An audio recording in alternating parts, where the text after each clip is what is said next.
So if I wanted to have an insight into your world about food and health, what kind of things would be good for me to know about how to keep a healthy heart as long as I can? Sure. It actually goes back down to basics. And I think there's a lot of healthcare leaders that talk about longevity now. And they come in all different varieties, right, of really high-level executive concierge medicine. But in the end of the day, avoidance of toxins, right? So smoking is the one thing that everyone did and everyone kind of knew but didn't know. Now we're looking at processed foods as carcinogens. So having whole organic foods. The little mantra that I say is when you go in the grocery store, never buy anything in the middle. Just stay on the outside. You get the dairy, you get the fruits and vegetables, you get the meats and the fishes, and then you get out of there. Everything in the middle just sits in a box and can sit there and outlive you. Yes. Those are things that are heavily processed, right, with preservatives, et cetera. So it's about organic foods that can spoil are what you should eat. So that's what I would say. And then the Mediterranean diet has been known, rich with the right oils, avocado, olive oils, nuts, almonds. I think the right fats. The food pyramid was wrong. We were told that you've got to have a lot of bread and a lot of carbs, and now we're trying to invert that. But it might not be a pyramid. It might just be something that's just a nice linear rectangle. So I think we still need to understand that a little bit more. But then it's the obesity crisis of what can you do to avoid either your genetic predisposition or your lifestyle predisposition of being sedentary.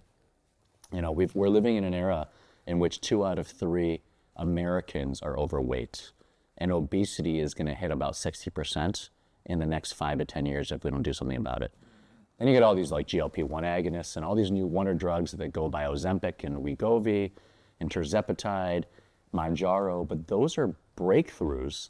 But when you look at and distill it down, what they do is they essentially paralyze the stomach. Mm-hmm. So we've gotten to a situation in which we're so overfed and we're so dependent on our relationship with food that we can't control it ourselves. So we need medications that make us feel not hungry in order to lose weight. And when you think about it, what a breakthrough, but what a sad commentary. Sure. I mean, if you think about it, we're feeding more people on the planet now than we ever have, and we're living longer than we ever have.